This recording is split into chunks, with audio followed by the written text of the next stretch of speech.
Hopefully not screwing anything up. Motherboard, install processor, memory, M.2 drives, cooler. See how that goes. I'll try to throw out a few helpful hints here and there, but I'm not that intelligent. Pretty, shiny. Don't touch it. Don't touch it. Ah, look at that. It worked. Huh. God, that seems really tight. Let's hope nothing blows up. That would also suck. Make sure everything's lined up properly. That sounded a little crunchy. M.2 drive. Not like that.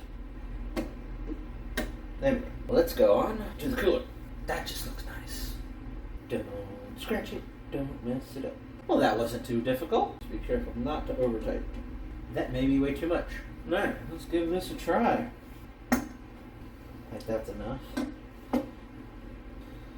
Pop. Motherboard is done. I'm going to put it in the case, fire everything up, and hope everything went well.